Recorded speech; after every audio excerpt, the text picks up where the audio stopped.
Hi everyone, my name is Chelsea. Welcome to Little Mountain Ranch. I am happy to have you here with us today. We are heading down to the barn, my husband Dan and I, with some propylene glycol to give to one of our sheep who may potentially have pregnancy toxemia. She is towards the end of her gestation, and even though she's not really presenting with anything very alarming, she just seems a little bit more lethargic than usual, so I am getting ahead of any potential issues and giving her some propylene glycol. Toxemia is caused by low glucose in the bloodstream, and so one of the other things that I'm doing is normally we don't grain our sheep, but because they are just eating hay right now, it's possible that the hay doesn't have enough nutrients in it for the sheep. So we're going to introduce a little bit of grain, very little bit. I would very much caution you that if you have animals that have not had grain before, that you don't just suddenly introduce it, just a little bit at a time, because they can end up developing bloat, which can kill them. So we're just going to be giving a little bit at a time, and just during this last phase of their pregnancy and into the first stages of their lactation, just to make sure that they're getting what they need. We have all kinds of minerals for them, salt blocks and all those other things. And the hay is good quality, but we just want to make sure that they're getting what they need. The other thing that we're going to do is to shear their back ends and around their udders so that when the babies are born, because they are due to lamb here pretty soon, they will not have the babies won't have any issues with finding the teats, because it can be kind of challenging. And these are all first time mamas, so we want to make it as easy as possible. We are now down at the sheepies, and as you can see, they are looking fabulous. The one that I was worried about is this dark one here. She looks completely fine. But one of the things about pregnancy toxemia is it is fatal in up to 80% of untreated animals. So if she does have that, or the beginning stages of that at this point, I'm much better off to treat her now when I just suspect that might be an issue than to wait until it becomes a full-fledged problem. And there's no harm in giving her this propylene glycol at this stage. It's not going to cause her any issues if she doesn't have toxemia. So I'd rather be safe than sorry. I mentioned this in my last video, but you really start to develop an intuition with livestock, and when you pay close attention to your animals, you, I think, subconsciously pick up on things that you might not consciously be able to see. So things like just slight changes in their gait, a little bit of difference in how bright their eyes seem, things like that. And it causes your intuition to go off that something might be off. I find this is also similar, or became a similar thing when I had children, where I started to develop that kind of intuition around my kids. So if you have kids, you probably understand what I mean. So I'm going to give her the propylene glycol, and then Dan's going to come down here with the clippers, and we are going to try our hand at shearing.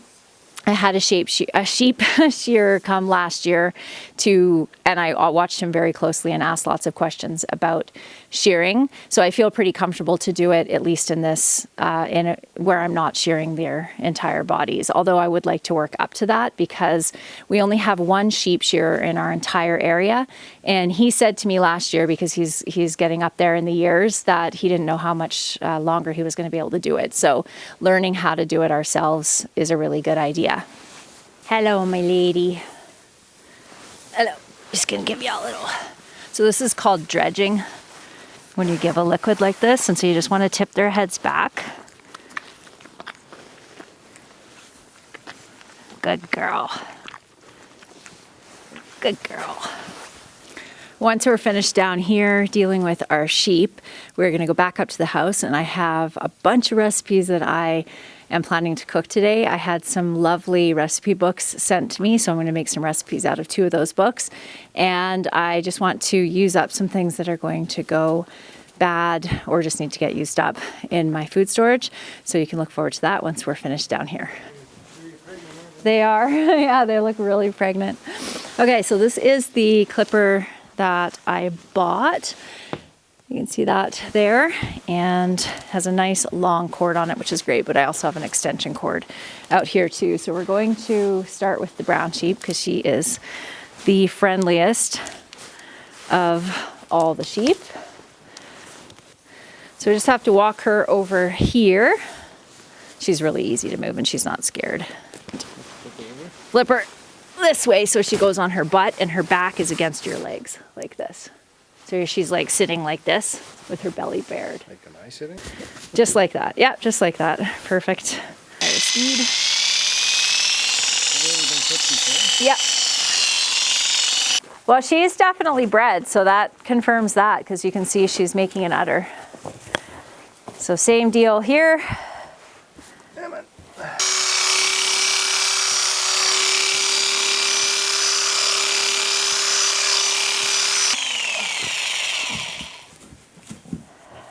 Hugely pregnant. But already, even just like you can see, look at her tummy, you can just see where the udder is. It's like that's what we need to do on all of them so that you can. Why are you worried about the back? Just because it's really, really gross and wrecks their fur, but we don't have to. It just makes it easier to actually see what's happening.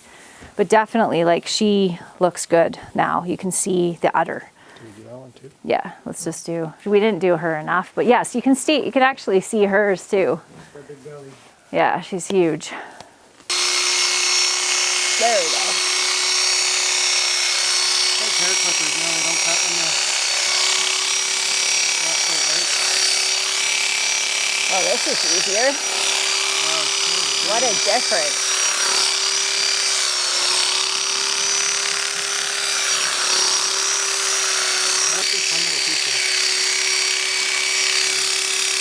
That's better. Yeah, you can see now. That's good. Okay, we're figuring it out. Oh, she's so pregnant. Oh. She is going to go any day. You can tell by looking at her. We have one left. It's all right, sweet girl. I can see why this is important though, because you really can't see the udder very well. Yes, those white ones are super feisty. Oh, I feel bad stressing them out, but at least that's done now. We're gonna have to go pull all those long bits that are hanging off them off. And I'm gonna start. Actually, we can grab that grain and I'll give them a little bit right now.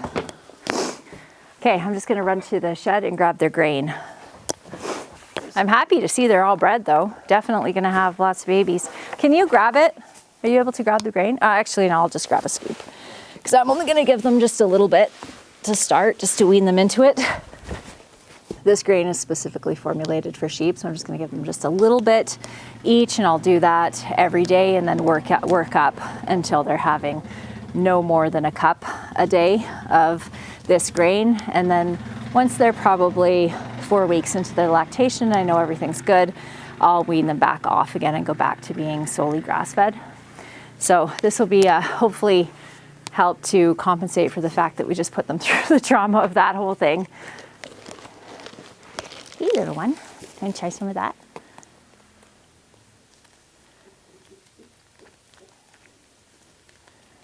That's yummy, huh? What do you think of that?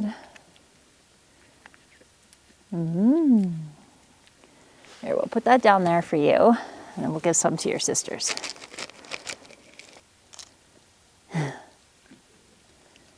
That's yummy, huh? Here, there's some for you there. Like I said, I'm just gonna give them just a little bit, not much at all. Just introduce the idea to them and to their rumen. So the whole point of taking this really slow, because I haven't ever given them grain before, is that this will create a whole bunch of gas in their rumen. And they don't have all the right bacteria in there to digest the grain yet. So that's why we want to do it slowly. Otherwise, all of those gases will expand in their stomachs and then can block their rumen from being able to pass everything that's in there, and they can actually die from that. So that's why I'm being so cautious about it. They like it though, don't they? A little bit more for you. Hi, sweetheart. What do you think? This might be the way to tame these white sheep because they are very feisty. This brown one's super friendly, but there you go. I think that's probably enough. We'll bring this back to the shed. Okay, that wasn't nearly as bad as I thought. So now we will head back up to the house and get all this yummy food made that I have planned for the day. So I feel like that went really well, and now my sheep are ready to have their babies. There's no question that 2 of them for sure are going to be lambing, I'm going to guess within the next week, because their udders were nice and full. The other ones looked like they're a little bit further behind them, but that's great. I don't mind it if they all don't drop at once, but I'm very excited about the upcoming lambs. I wanted to show you the cookbooks that we're going to be cooking out of today. This one's called Ma Broons Cookbook, and it's just a beautiful, fabulous cookbook. And this was sent to me from Jean all the way from Scotland, and she sent me 2 other smaller Scottish recipe cookbooks, which I'm really excited about. But this one says, "This is a facsimile of Ma Broons' very own cookbook, borrowed from the scullery drawer at number 10 Glebe Street. First written for her by her mother-in-law, the previous Ma Broon, in her own fair hand. When Ma married Pa and added to over the years with recipes for every day and special days from friends and neighbors and others that simply caught Ma's eye in the Sunday Post or were torn off from the back of a flour bag. These are the very recipes that became favorite dishes of the whole extended family: Ma, Pa, Grandpa, Daphne, Horace, Joe, Maggie, Hen, and the twins and the Baron. We've left the hits and pieces that you'll find tucked into the cookbook exactly as we found them, stains and all. A good fast boil and you'll get a grand soup just from the book itself. Some of the recipes go back a long way, but there is a metric and imperial conversions so that Ma's cookbook is useful in today's kitchen as it was the day she was married." This is such a treasure. I absolutely love this so much. So let me show you. So there's all the splat marks. And this book, this was 2007, I think, but it smells like an old book. So I don't know if they did that intentionally, but it really does smell like an antique. It is so cool. And then you can see all the handwritten notes in there. Each of the pages are all handwritten little drawings. This is such a treasure. So we are going to be making the lentil soup out of this because I have a whole bunch of lentils that I need to get used up. So we're going to make that recipe out of there. And then this cookbook here was sent to me by,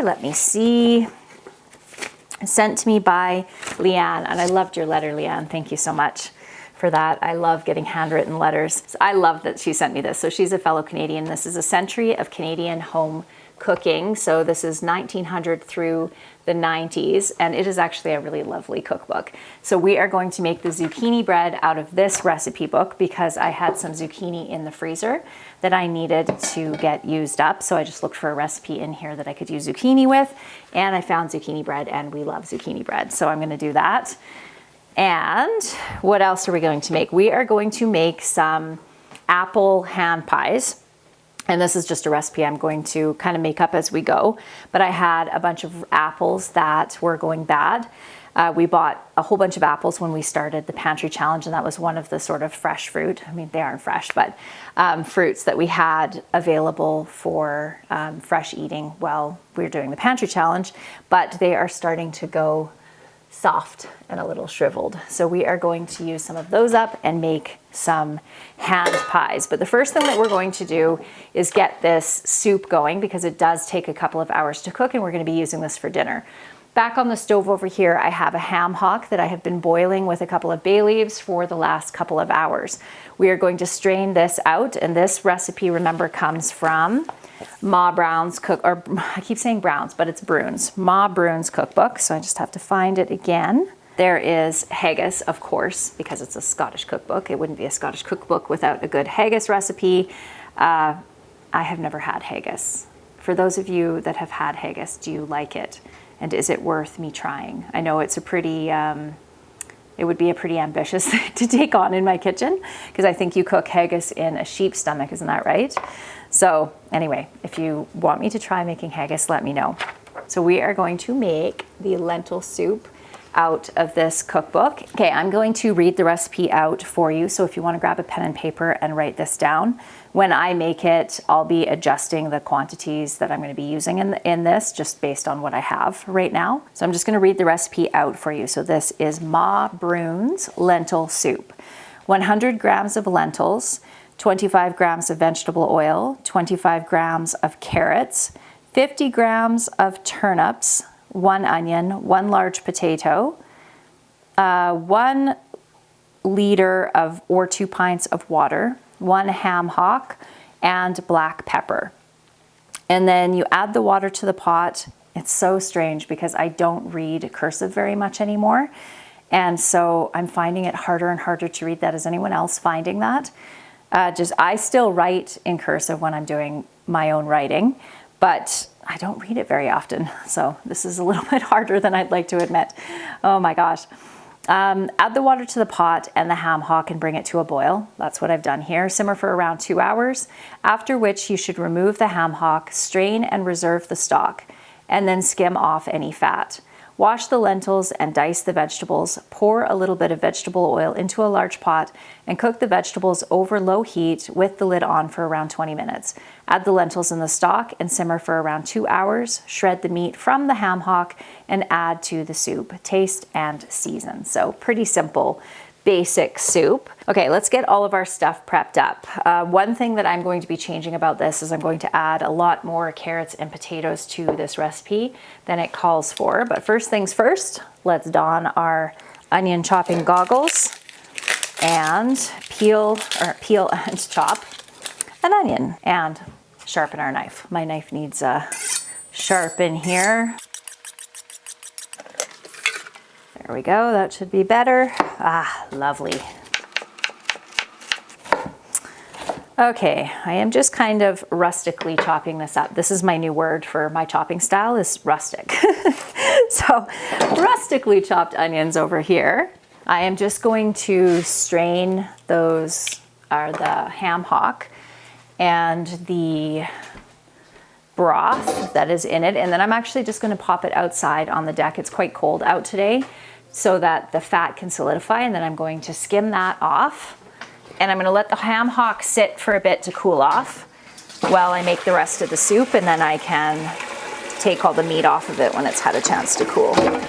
I am an absolute lover of summer, but I do enjoy having my secondary fridge / freezer outside in the wintertime because I use it constantly for cooling things down quickly, for storing things overnight, like leftovers and things like that when I don't have room in my fridge.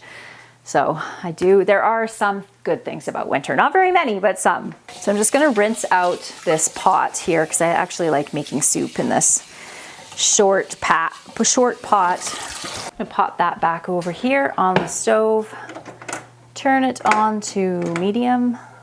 Grab our lard that's going to be for making our pie crust. This came out of the freezer. I like storing my lard in the freezer. I just find it stays in there better than it does down in my cold room. So it's thawed out enough though to make our pie crust, which is great. Okay, so we're just gonna add a little bit of olive oil to our pot. Add our chopped onion.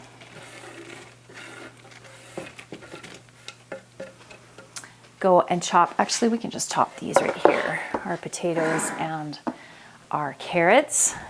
So I'm just going to roughly or rustically chop up my carrots as well.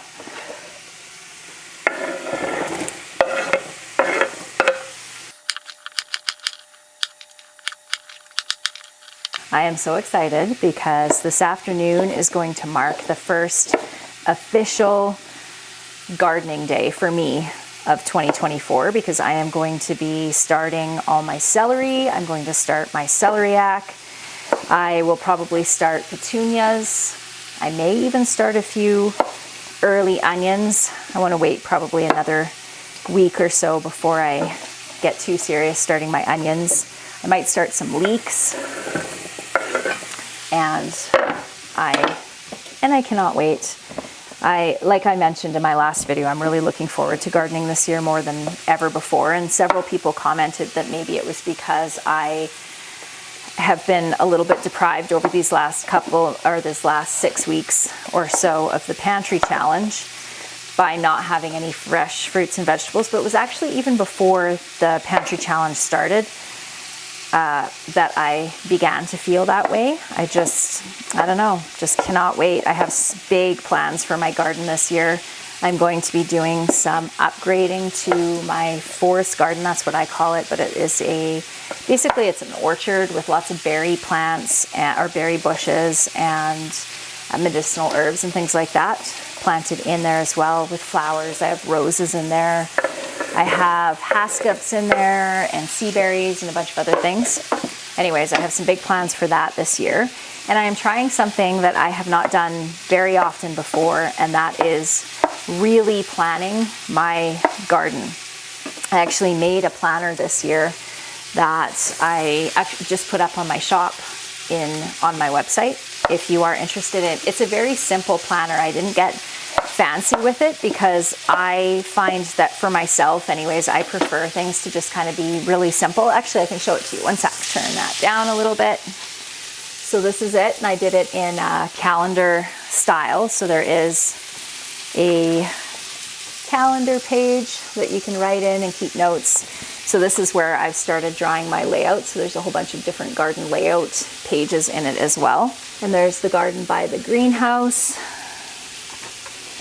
And then I have my monthly to-do list, and I'm just keeping track of what I'm planting each month and the dates I'm planting. And then I am going to keep this and then use it as a reference guide for next year so that I can remember. Even though I've done this for so many years, sometimes I still need a reminder for when I'm supposed to start certain things. On each month, there's also some notes that I've added in there. So this is for March. And so starting tomatoes, peppers, eggplants, brassicas, broccoli, cauliflower, and cabbage.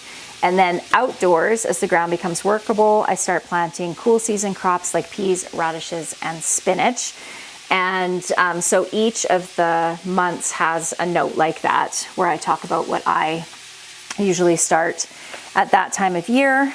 I also have put in a budget tracker in here too. So for myself, I'm using this to list out things that I know that I need to purchase. And then I put the price and where I can purchase them so that when I'm ready to, I have a reference for what exactly it is I need and where I need to order them from. And then there's a seed list in here as well, and I'm using this for just to note down as I'm going through my seeds if there's anything that I need to purchase for the upcoming gardening season. And then there's also a harvest log as well to keep track of when I am harvesting certain things or when I'm wanting to harvest certain things. So if you are interested in that, it is over in my shop, and I'll put a link for that down in the show notes below for you as well. So now we're going to chop up our potatoes. So many plans for the farm this year. Maybe Dan and I could sit down and do a video for you to just share some of the plans that we have, because we're going to be doing some more upgrades on a lot of our buildings outside. The root cellar is one that we are going to be doing some upgrades to, which I am very excited about. It is in desperate need of some work down there, but we have lots of plans for this upcoming year, and I cannot wait for the snow to be off the ground so that we can get to it. But we have been lucky. We've been able to do quite a bit of work this year outdoors just because it's been warm. Even today it's beautiful outside. Right now it is 2 degrees, I think, and beautiful and sunny. So in the sun it's really warm. It's just beautiful. I have been trying my very, very best to get outside. We're doing a challenge over on my membership community where for 30 days, it started 30 days ago, but where we are trying to get outside every single day and move our bodies, because while having a farm does keep me fairly active, in the wintertime, it's significantly less. There's really not a ton to do, and you're really trying to get in and back in the house as fast as possible when it's really cold outside. So it's more important for me to force myself to actually get outside and exercise. So I have been, and it's been nice, and I have been wanting to for the last 3 or 4 days just because it has been sunny and beautiful, just absolutely gorgeous outside. Doing pretty good for potatoes and for carrots this year, but I will be out of carrots in my root cellar probably within the next few weeks. The potatoes will be able to go all the way through until late spring. But I am going to plant many more carrots this year and make sure that I start them a bit earlier than I have before so that they can size up really well. My carrots were super tiny, or some of them anyway, were super tiny this last year. And they don't store as well in storage when they're really small. But plus, they're just kind of a pain to have to deal with. I think we're getting close to the number of potatoes I want in there. So you're also supposed to add turnips into this, but I don't have any turnips, which is actually unusual for me. I usually have lots of turnips in my root cellar, but I didn't grow any, I don't think, last year. Okay, so we have that. Let's grab our soup. Okay, this is still pretty warm, but I can easily see all the fat that I need to get off of there, or that I need to skim rather.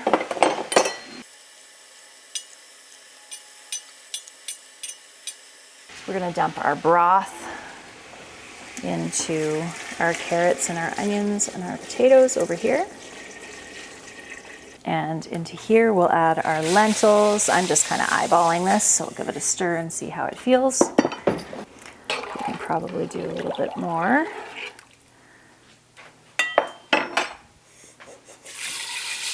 Whenever you're cooking with lentils or split peas, anything that's going to expand quite a bit and become thick in a soup like this, you want to make sure that you are stirring it regularly because they will settle to the bottom and then they can burn on the bottom of your pot. So we're supposed to let this cook for a couple of hours now, so I'm just going to let it come up to a simmer and then we'll put a lid on it and let it cook. But now we're going to go over to the other side of the kitchen and make our pastry. When you're going to make pastry, if you're going to use lard for it, make sure that you're using leaf lard, because leaf lard is the lard that, or the fat that it is around the kidneys, and it is the cleanest fat. It doesn't have a lot of fibrous kind of muscly tissues or anything like that connected to it. So it's nice and clean and white, as you can see. This is here. So we're going to add 2 cups of lard into our bowl here, 5 cups of flour, some salt, and check out what I bought. A pastry cutter. I don't think ever owned a pastry cutter, but I have wanted one. This is actually a really good quality one. It was one of the recommended pastry cutters off of Amazon. It's Hulisen, Hulisen, and I also bought, I wonder if I have any handy here. So we're just gonna cut our lard into our flour. I don't know why I waited so long to buy a pastry cutter. I love it. I know people do cut in their fat into their flour in all kinds of different ways. I have always just used my hands, but I've been using this pastry cutter for the last week. I love it. Like, how easy is that? Oh my gosh, it's fabulous. So this is almost holding together already. So I think I must have measured out a little bit more than 2 cups of the lard. So I'm just gonna add a little bit more flour to this and then mix up our egg, our vinegar, and our water. So we have 1 egg, and we're going to add a tablespoon of vinegar to this and then top it off with water. Now we're just going to drizzle this over the top of our dough and mix it together. So I'm just going to divide this up, form it into balls, divide it up, and chill it for the next probably hour or so, and then I'll be back with you to make our hand pies and our zucchini bread. Lunch has been had. Now it is time to make us some apple stuffed hand pies. I guess they would just be called apple hand pies. So we have apples here chopped up into little cubes, and we're going to use some of the apple pie spice that we made last week or the week before, and we're going to put a whole bunch of it in there, and some sugar, probably do, I don't know, 1.5 cups or so of sugar. And we're just going to cook these down until they start getting soft, and then I'm going to add a little bit of cornstarch to this to make the syrupy part in between the chunks of apple. So while that is going over there and that's going to cook down a little bit, we are going to make our zucchini bread. So this is just a basic zucchini bread recipe. So we need 3 eggs, 1.5 cups of sugar, a cup of oil, 2 teaspoons of vanilla, 2 cups of packed, where did I put that? 2 cups of finely shredded zucchini, which we have here. So this was out of the freezer. So I thawed it out this morning, put it in the sink, squeezed out all of that extra water, and then left it sitting in the colander again for whatever extra water was in there that could drip out.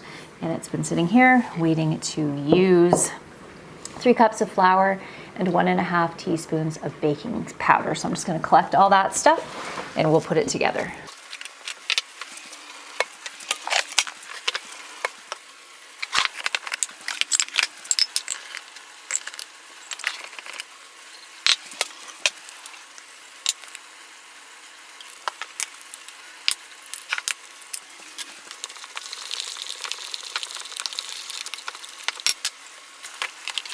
My handy 1.5 cup measure.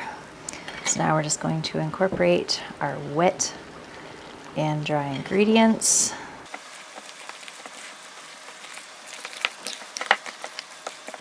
And there we go.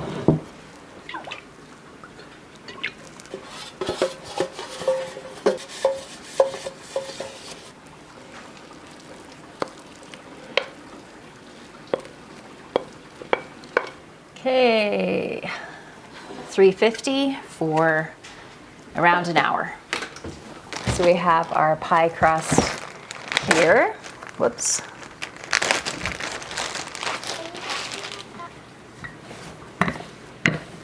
Should have let that warm up just a little bit more before trying to roll it out. Vigorously boiling these, the sugar, the seasonings, and the apples.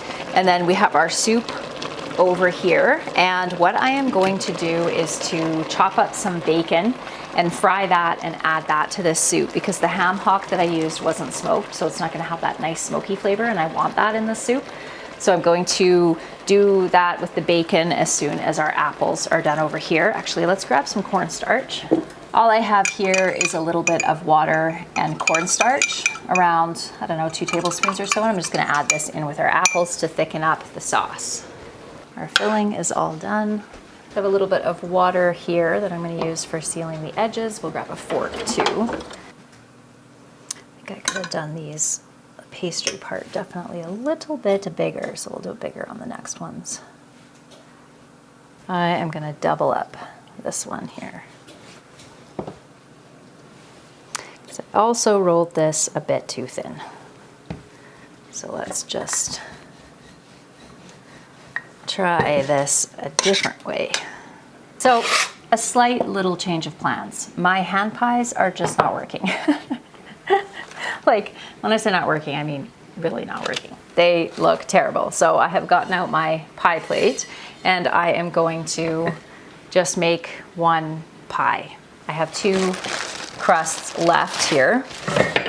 So I am going to very carefully roll this out. My pie crust this time is just not great.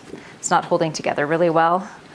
So, okay, so I am just going to stick this in here. We're gonna call this a rustic apple pie too. Rustic is our word for the day.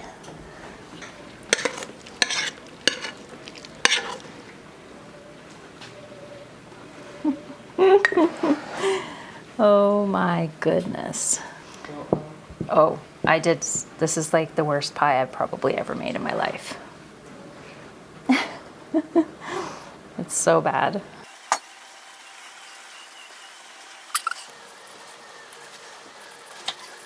All right, friends, we have our soup is all done. So I did chop up some bacon and fry that up and add it. And I also added some better than bouillon just because it didn't have a lot of saltiness to it. I hadn't added any salt to it, and now it is absolutely delicious. So this is how our bread turned out. So it was much more like a scone as far as the kind of texture of it. And then we have our, that's still a little bit hot. Hang on one second.